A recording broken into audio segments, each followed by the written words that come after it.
고난주간 월요일 새벽입니다. 경건한 마음으로 다 같이 묵상 기도함으로 새벽 기도에 시작하겠습니다.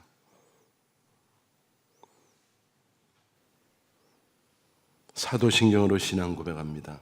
전능하사 천지를 만드신 하나님 아버지를 내가 믿사오며 그 외아들 우리 주 예수 그리스도를 믿사오니 이는 성령으로 잉태하사 동정녀 마리아에게 나시고 본디오 빌라도에게 고난을 받으사 십자가에 못 박혀 죽으시고 장사한 지 사흘 만에 죽은 자 가운데서 다시 살아나시니 하늘에 오르사 전능하신 하나님 우편에 앉아 계시다가 저리로서 산 자와 죽은 자를 심판으로 오시리라. 성령을 믿사오며 거룩한 공회와 성도가 서로 교통하는 것과 죄를 사하여 주신 것과 몸이 다시 사는 것과 영원히 사는 것을 믿사옵나이다. 아멘. 이 시간 주시는 말씀은 누가복음 22장 24절부터 38절까지 말씀입니다. 신약성경 134면 누가복음 22장 24절부터 38절까지 제가 한 절 읽고 여러분 한 절 읽으시고 차례로 교독하겠습니다. 또 그들 사이에 그중 누가 크냐 하는 다툼이 난지라.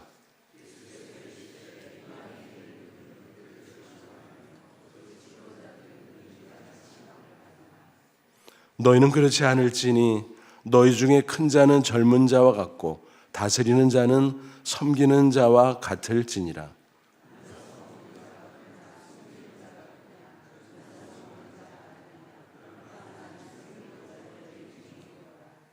너희는 나의 모든 시험 중에 항상 나와 함께한 자들인즉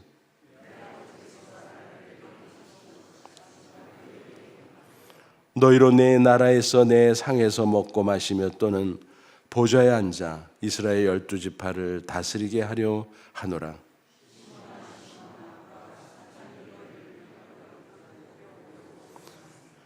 그러나 내가 너를 위하여 내 믿음이 떨어지지 않기를 기도하였나니 너는 돌이킨 후에 내 형제를 굳게 하라.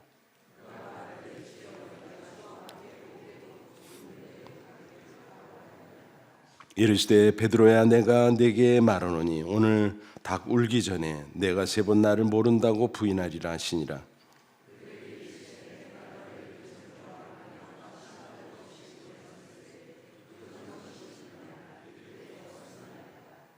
이르시되 이제는 전대에 있는 자는 가질 것이요 배낭도 그리하고 검 없는 자는 겉옷을 팔아 살지어다.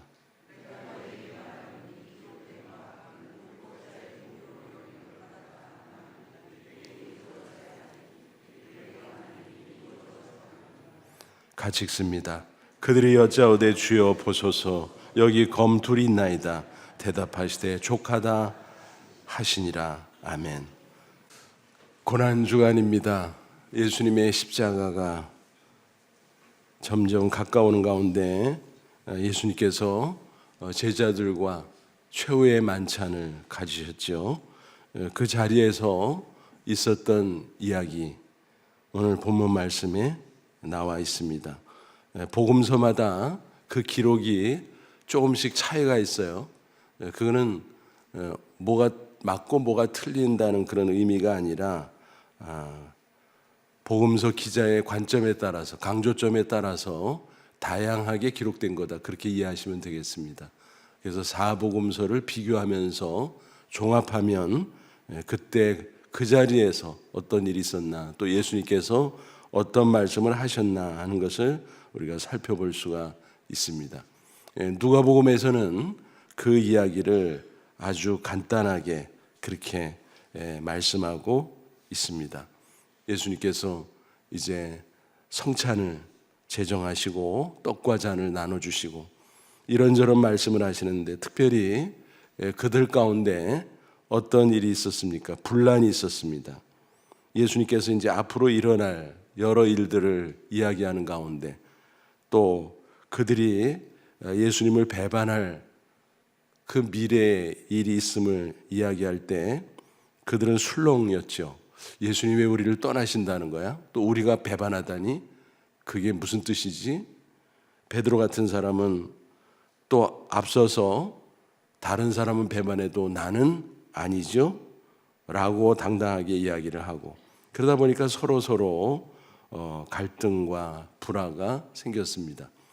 오늘 24절 보면 또 그들 사이에 그중 누가 크냐 하는 다툼이 일어난지라. 누가 크냐, 서열 정리를 하려고 했다라는 것입니다. 세상의 방식이죠.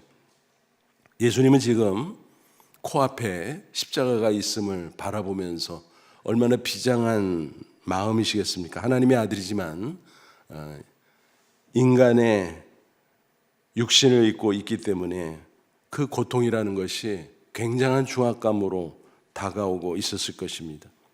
그런데 예수님의 마음과 전혀 공감이 되지 않는 멀고 먼 그런 제자들의 모습을 우리는 볼 수가 있습니다. 그래서 저는 이 이야기를 보면서 사자성어가 생각이 났어요. 얼른 동상이몽. 무슨 얘기입니까? 같은 자리에 있지만, 같이 누워 있지만 서로 다른 꿈을 꾼다. 영 다른 서로의 생각과 마음, 그것을 동상이몽이라고 말하죠. 그 당시 예수님과 제자들이 동상이몽이 아니었을까? 예수님은 십자가만 생각합니다. 내가 곧 십자가에 못 박힐 거야. 그래서 인류의 죄를 대속할 거야. 그리고 부활할 거야. 그리고 승천할 거야. 그리고 제자들을 통해서 복음화할 것이고 많은 영혼을 구원해서 하나님 나라를 완성할 거야. 이게 예수님의 마음속에 있는 생각들이죠. 또 계획들이죠. 비전이죠. 그러나 제자들은 그런 것에 관심이 없었습니다. 아직은 철부지 수준. 물론 3년 동안 예수님을 따라다니면서 예수님의 많은 이적을 목격했고 또 말씀을 들었고, 그래서 나름 예수님을 잘 따르고 믿노라 하고 있었지만 실제는 그게 아니었다는 것입니다. 여전히 다른 생각에 사로잡혀 있는 철부지에 불과했다라고 하는 사실입니다. 그렇다고 우리가 그들을 일방적으로 비판하고 또 손가락질 필요는 없습니다. 왜냐하면 그들과 우리의 상황이 다르기 때문입니다. 그들은 아직 십자가를 경험하지 못했어요. 부활도 또 성령 강림도 경험하지 못했습니다. 그러니까 뭔가 잘 모르는 거예요. 근데 우리는 어떻습니까? 성경 기록을 통해서 이미 그 모든 것을 다 거쳤습니다. 경험했습니다. 그죠? 예수님 이 땅에 오셔서 마지막 십자가 지셨죠? 사흘 만에 부활하셨죠? 승천하셨죠? 그리고 보혜사 성령을 보내주셨죠? 우리는 바로 성령 안에서 신앙생활을 하고 있습니다. 그렇기 때문에 제자들의 그 당시의 모습과 우리의 모습을 단순 비교할 수가 없다. 우리가 훨씬 신앙과 영적인 관점에서 보면 유리한 상황과 조건을 가지고 있습니다. 그래서 그들을 일방적으로 왜 이래 철부지야, 제자들이 형편없네, 그렇게 비난하고 비판할 수는 없다라는 것입니다. 그들의 모습을 통해서 오히려 우리 자신을 들여다볼 필요가 있습니다. 성경을 통해서 우리는 예수 그리스도의 구속사를 이미 다 경험하고 있음에도 불구하고 우리는 마치 그 당시 상황 속의 제자들처럼 철부지의 모습을 갖고 있지는 않나? 그러면 그들보다 우리의 문제가 훨씬 더 심각함을 알아야 된다라고 하는 것입니다. 제자들은 왜 그 당시에 서로 다퉜을까? 그건 한마디로 말하면 자리 다툼이었습니다. 누가 크냐? 랭킹을 매기자라는 거죠.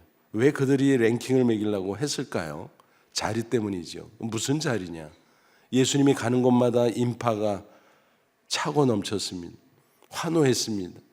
특별히 예루살렘 성에 입성할 때는 얼마나 흥분이 됐겠습니까? 수많은 사람들이 몰려오고 호산나 찬송하리라다 주님을 향해 찬양을 할 뿐만이 아니라 또 종려나무 가지를 흔들면서 열광적으로 그렇게 반응을 보였습니다. 그런 가운데 제자들이 얼마나 으쓱거렸을까? 야, 우리 예수님 인기 짱이네. 요즘식으로 말하면 그런 시기였겠죠.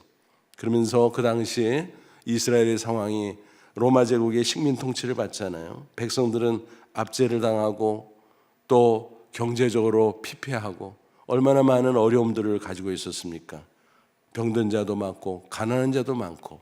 그런데 예수님이 가는 곳곳마다 그 문제들을 해결해 줬어요. 근데 그들의 착각이죠.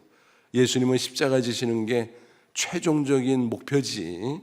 그 과정 속에서 가난한 자, 병든 자, 불쌍한 자들이 있어서 그들을 도와주는 것은 부수적인 사역에 불과했다라는 것입니다. 근데 그들은 달리 생각, 그게 마치 메인 사역인 것처럼. 그래서 예수님께 열광한 거죠. 그래서 분위기가 일어나는 가운데 무슨 생각을 했을까요? 야, 이 예수가 우리의 왕 되면 얼마나 좋을까? 맞아. 왕 될 거야. 뭐 이런 분위기가 고조됐던 것입니다. 정치적인 메시아를 만났다고 생각한 거죠. 그러나 예수님은 어제 설교 가운데도 말씀드렸지만 영적인 메시아지 결코 정치적인 메시아가 아니죠. 근데 제자들마저도 착각하고 있었다라는 것입니다. 그래서 흥분한 가운데 야, 우리 예수님 이러다가 이번에 왕 되는 거 아니야? 그러면은 독립국가 이스라엘이 세워지고 그러면 우리가 내각을 형성하겠네? 그러면은 누가 예수님 좌우에 앉는 거야? 누가 서열이 1위고 2위고 3위고 그거를 정리해야 되는 그런 분위기로 착각을 하고 있었다라고 하는 것입니다. 완전 동상이몽이죠. 예수님은 십자가지게 생겼는데 그들은 영광스러운 자리를 탐하고 있었다라고 하는 사실입니다. 안타까운 얘기죠.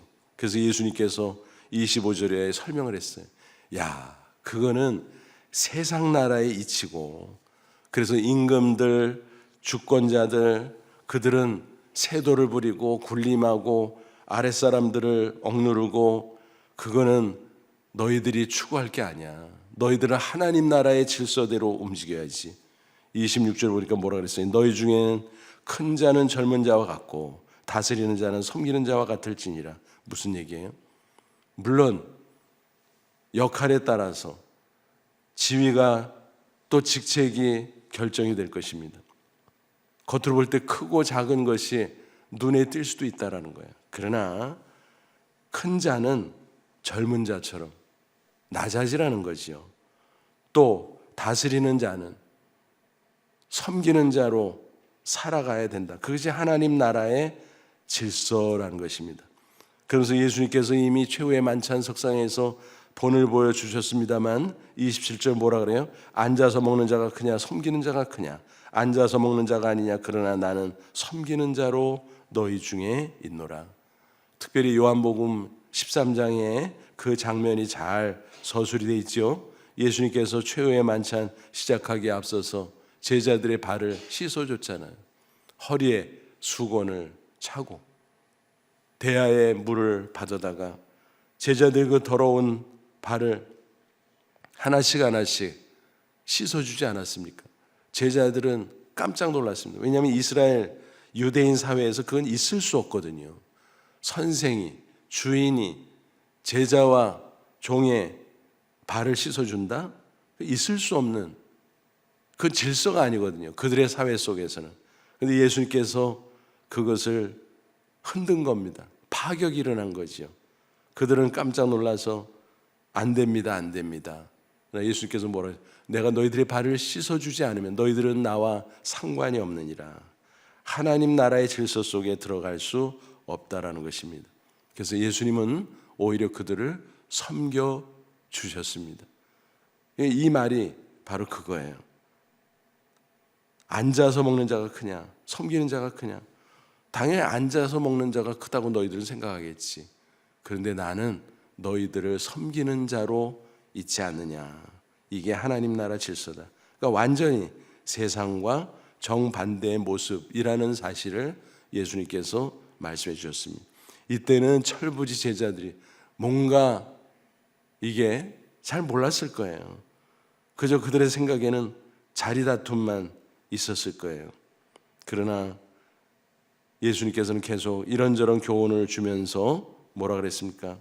너희들 나중에 하나님 나라가 이루어지면, 장차 하나님 나라도 하나님 나라지만 이 땅의 교회는 하나님 나라의 그림자죠. 그들에게 다스리는 자의 권세를 주실 것이다. 라고 예언합니다. 그래서 너희들이 보좌에 앉아 이스라엘 12지파를 다스릴 거야. 이 땅에서는 교회의 지도자들이 될 거야. 저 천국에서는 영광스러운 하나님의 사람이 될 거야. 그러나 너희들은 그게 뭔지도 모르고 있지. 그러나 나는 너희들을 위해서 기도한다. 특별히 베드로가 앞서서 큰 소리를 치니까 31절 뭐라 그랬어요? 시몬아 시몬아. 일부러 베드로의 옛날 이름을 언급하셨죠. 시몬아 시몬아. 주제 파악하라는 거죠. 보라, 사탄이 너희를 밀가루 하려고 요구하였으나 사탄이 너희를 시험한다. 너희를 흔들어 놓을 거다. 그러나 괜찮아. 심지어는 베드로가 예수님을 부인할지라도 돌아올 것까지를 감안하시고 그를 위해서 기도하노라, 그렇게 말씀하셨습니다. 32절, 그러나 내가 너를 위하여 내 믿음이 떨어지지 않기를 기도하노니 너는 돌이킨 후에 내 형제를 굳게 하라. 그래, 베드로, 너는 수제자야. 제자들의 리더야.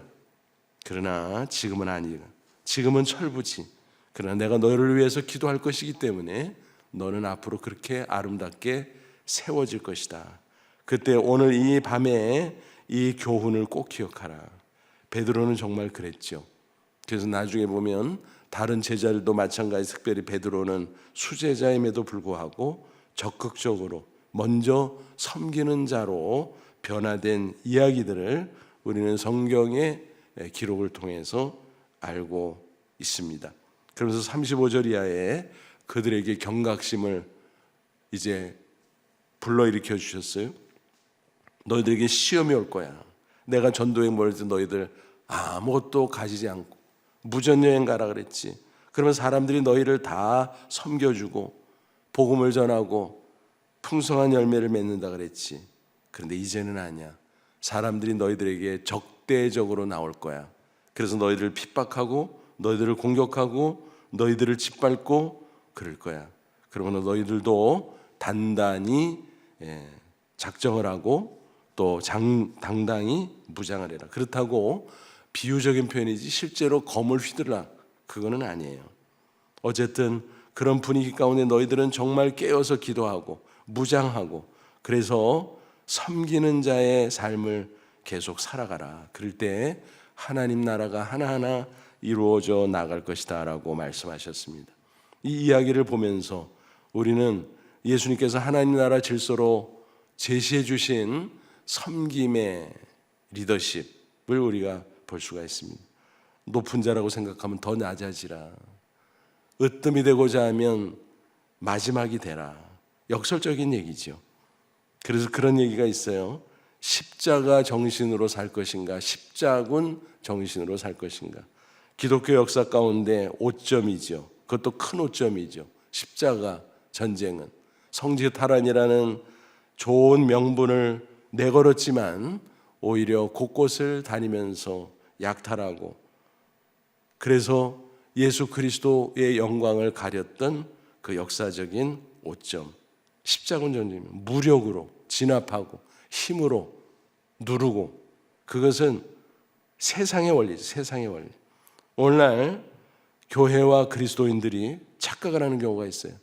교세가 커지고 성도들이 많아지고 또 사회적으로도 유력한 자들이 많아지고 그래야 그것이 힘이고 그래야 교회가 영향력을 끼친다고 생각을 합니다.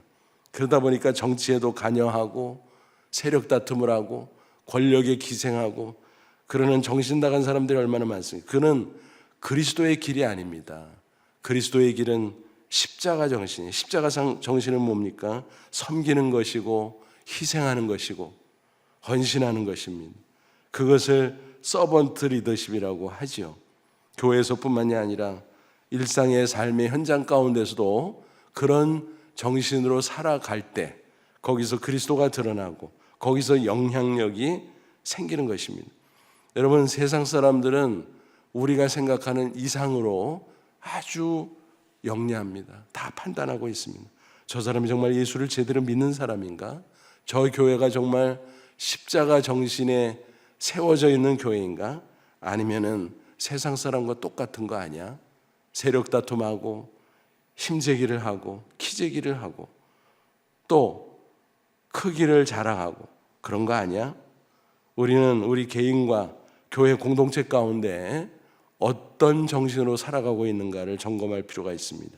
제자들은 어쩌면 십자가 정신이 아니라 십자군 정신에 오염되어 있었는지 모릅니다. 예수님께서는 끊임없이 말씀을 통해서 십자군 정신을 빼고 십자가 정신을 그들의 마음속에 심어주기를 원했다라고 하는 것입니다. 서두에도 말씀드렸습니다만 그들의 상황과 우리의 상황이 다르죠. 우리는 다 봤어요. 근데 그들은 아직 몰라요. 십자가가 무엇인지, 십자가 외에 부활이 무엇인지, 또 예수님이 승천하고 보내주실 성령이 무엇인지 몰라요. 그래서 철부지의 모습. 그러나 예수님께서 그들을 위해서 기도하셨고 그들이 나중에 회개하고 돌아오고 성령 충만받은 이후에는 주님께서 주신 그런 놀라운 말씀을 붙잡고 살았습니다. 비로소 십자군이 아니라 십자가 정신으로 그들은 살게 됐습니다. 그렇기 때문에 한 줌밖에 안 되는 그 촌딱 같은 제자들이 세상을 뒤집어 놓은 겁니다. 가는 곳곳마다 복음이 전파되고 그 복음을 듣고 회개하고 변화된 한 사람 한 사람이 교회가 되고 또 교회가 곳곳에 영향력을 행사하면서 그것은 어떤 힘을 가지고 억누른다는 그런 뜻이 아니라 감동 감화의 역사를 통해서 변화의 놀라운 역사가 있게 했던 것입니다.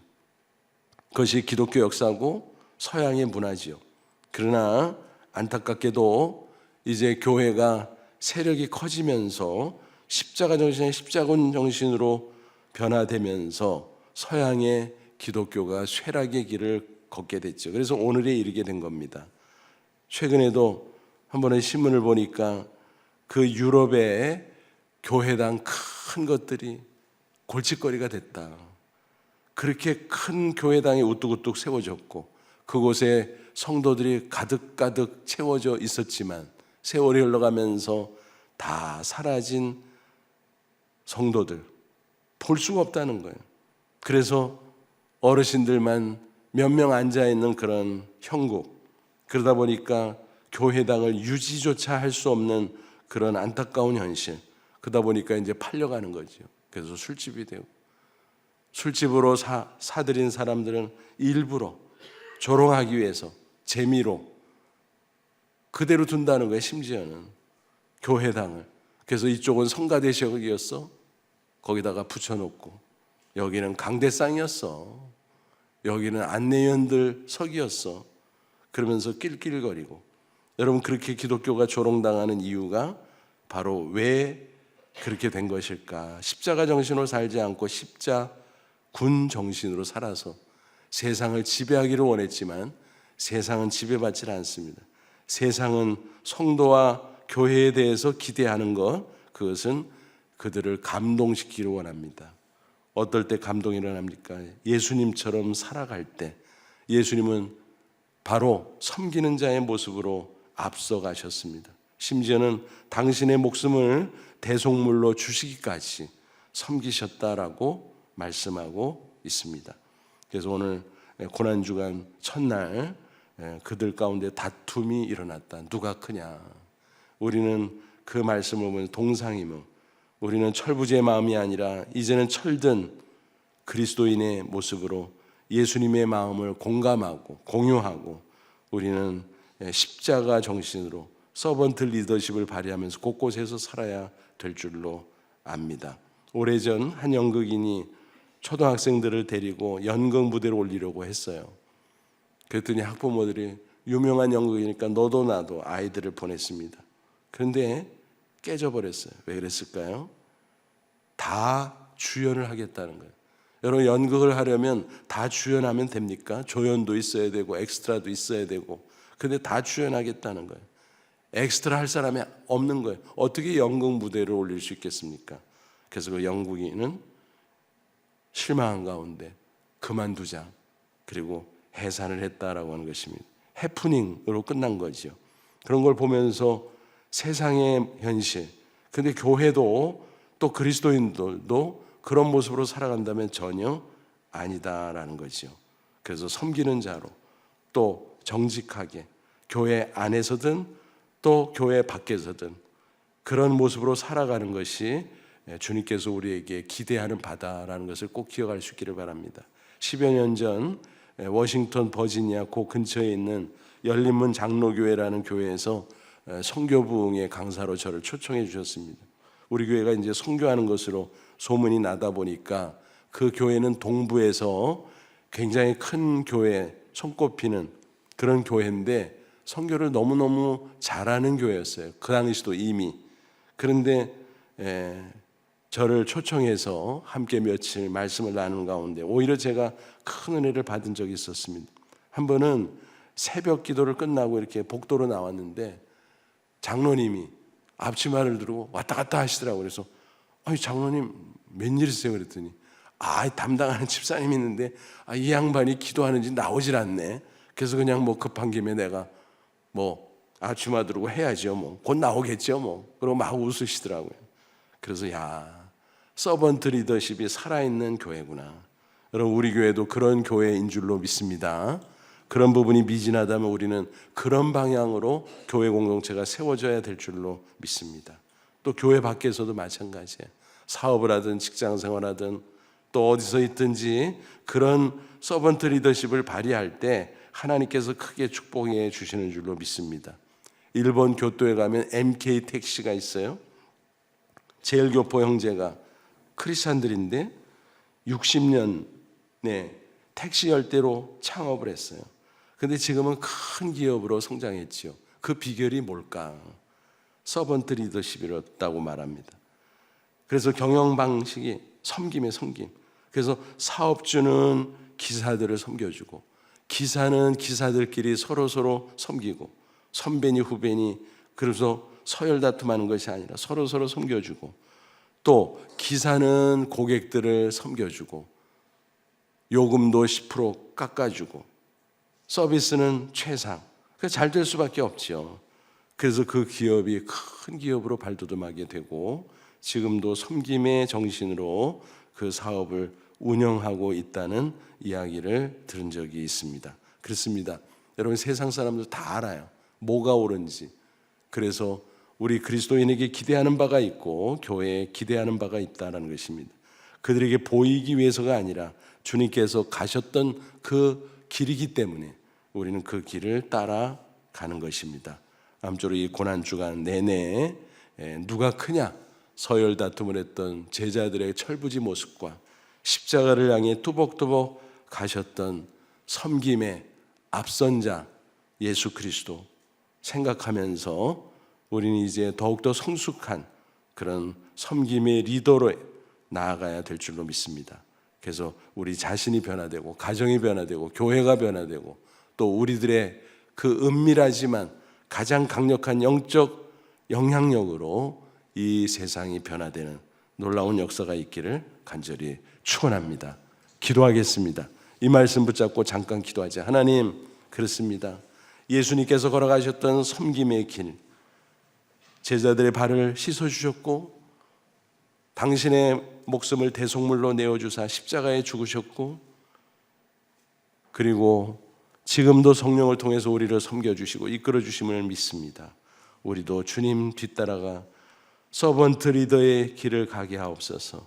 그래서 우리가 있는 곳곳에 아름다운 주의 역사가 나타나기를 원합니다. 이 땅에 교회들이 세상에 진정한 영적 영향력을 끼칠 수 있도록 도와주옵소서. 세상의 방식으로 파워게임하는 어리석은 짓을 하지 않도록 역사해 주옵소서. 우리 다 같이 간절한 마음으로 잠시 기도하겠습니다. 하나님 우리 아버지 고맙고 감사합니다. 이 시간 주의 말씀으로 우리를 새롭게 하시고 축복해 주시니 감사합니다. 우리를 위해 낮고 천한 인간의 모습으로 오시고 마지막 섬김의 도를 보여주시고 제자들의 발을 씻기시며 십자가로 뚜벅뚜벅 걸어가셨던 주님, 그러나 예수님의 마음을 알아채지 못했던 철부지 제자들 동상이몽 가운데 주님의 마음을 아프게 했지만 그들이 부활을 경험하며 그들이 성령을 체험하며 변화되었던 놀라운 역사를 우리가 기억합니다.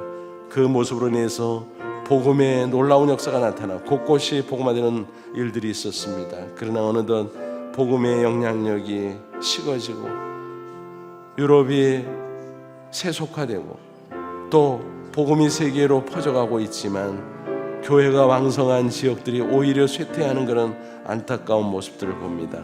우리 한국교회만큼은 또 우리만큼은 그런 쇠락의 길이 아니라 섬김의 도를 걸어감으로 말미암아 계속해서 하나님을 영화롭게 하며 이 세상에 진정한 영적 영향력을 끼치며 세상을 새롭게 하는 아름다운 섬김의 리더들이 될 수 있도록 도와주시곤 합니다. 이 시간 기도하며 간구하는 모든 것들도 들으시고 응답하시고 하나님의 선한 역사 이루어 주시옵소서. 하나님 아버지 감사합니다. 고난주간 첫날 새벽 주 앞에 나와 엎드리게 하신 것을 감사합니다. 영광 받으시고 들은 말씀대로 주님처럼 섬기는 자가 되길 원합니다. 높아질수록 낮아지고 으뜸이 될수록 마지막이 되는 그런 아름다운 자세로 살아갈 때 주님께서 우리와 함께 하시고 놀라운 역사를 이루시고 우리를 기뻐해 주실 줄로 믿습니다. 이 땅에 사나 하나님 나라를 이루어가는 저희들이 될 수 있도록 도와주시옵소서. 우리 개인이 또 우리 가정이 변화되고 우리 교회가 변화되고 한국교회가 변화되고 대한민국이 변화되는 놀라운 역사가 있도록 도와주셔서 주님 오실 날이 가까운 이때 세계 만방을 향해서 이 아름다운 복음의 물결, 영적인 물결이 퍼져나갈 수 있도록 인도해 주옵소서. 오늘 한 날도 우리와 함께 해주실 줄로 믿습니다. 감사하며 예수님의 이름으로 기도하옵나이다. 아멘. 하늘에 계신 우리 아버지여, 이름이 거룩히 여김을 받으시오며 나라의 마옵시며 뜻이 하늘에서 이룬 것 같이 땅에서도 이루어지이다. 오늘날 우리에게 일용할 양식을 주옵시고 우리가 우리 죄진 자를 사해 준 것 같이 우리 죄를 사해 주옵시고 우리를 시험에 들게 하지 마옵시고 다만 악에서 구하옵소서. 되게 나라와 권세와 영광의 아버지께 영원히 있사옵나이다. 아멘.